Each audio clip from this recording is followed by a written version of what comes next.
एवं आंचलिक पाणीपाग विज्ञान केन्द्र पक्षर पाणीपाग जनित एक विशेष सूचना अथवा बात्या को एक विशेष सूचना सामना आसी। तेज बर्तमान जहाँ सूचना मिली ओडिशा को आसूची एक बात्या जार नाम रही बेंगल। ओडिशा रे एहार केते प्रतिशत प्रभाव पकेब एवं यही बात्या ओडिशा हेब कि नाही एवं केउटी भी बात्या रही ताने वीडियो रे संपूर्ण अपडेट पाई परिबे। ता पूर्व वीडियो को लाइक करंतु, चैनल को सब्सक्राइब करी पाखर थिबा बेल आइकन को दबाई ऑल नोटिफिकेशन उपरे ऑन कर रखंतु, जफल लेटेस्ट पाणीपागर सठिक सूचना सर्वप्रथम आम चैनल रे आपण पाई परिबे। तेबे लेट न कर चलंतु खबर उपरे नजर पकाइबा। तेबे वर्तमान जहाँ सूचना मिली बंगोपसागर आसूची भीषण सामुद्रिक झाड़ संभाव्य बात्या तमिलनाडु एवं श्रीलंका उपकूल में स्थलभाग छुई पारे बोली अधिकांश घरोई पाणीपाग संस्था आकलन करछन्ते। तेबे ओडिशा उपरे बात्यार प्रभाव नाही बोली जଣା पड़िछि। केवल दक्षिण ओडिशा रे हालुकरू मध्यम धरणर वर्षा होई पारे बोली भारतीय पाणीपाग विभाग पक्षरु विशेषज्ञ माने पूर्वानुमान करछन्ते। तेबे एही बात्या प्रभाव रे तमिलनाडु श्रीलंका आंध्र प्रदेश रे पड़िबा नै आशंका करा जायछि।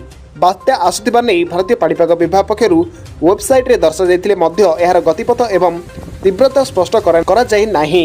संभाव्य बात्यार नाम सऊदी अरब अनुଯାयी बेंगल रहिबो। आसंता 22 तारिख अथवा आज सुधा दक्षिण अंडमान सागर एवं पार्श्ववर्ती अंचल एक घूर्णिबलय सृष्टि पारे। 23 तारिख बेलू दक्षिण पूर्व बंगोपसागर एक लघुचाप क्षेत्र सृष्टि होने संभावना रही। परवर्ती 2 दिन मध्य यह दक्षिण पश्चिम बंगोपसागर अवपात परिणत हो पारे। बंगोपसागर तापमात्रा 28 डिग्री उपर रही बेले बात्या यह अनुकूल परिस्थिति रही। बात्या को नहीं विभिन्न घरोई पाणीपाग संस्था गुड़िक भिन्न भिन्न आकलन करछन्ते।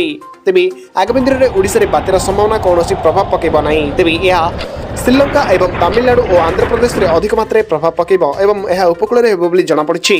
तेबे यह ओडिशा को अधिक अधिक मात्रा प्रभाव पकेब नहीं, केवल दक्षिण ओडिशा रे धीरे धीरे वर्षा हो पारे। तेबे यह आज मुख्य खबर। आपण मानकु वीडियोटी केमती लागला वीडियो कमेंट बॉक्स रे कमेंट करी निश्चय जणांतु।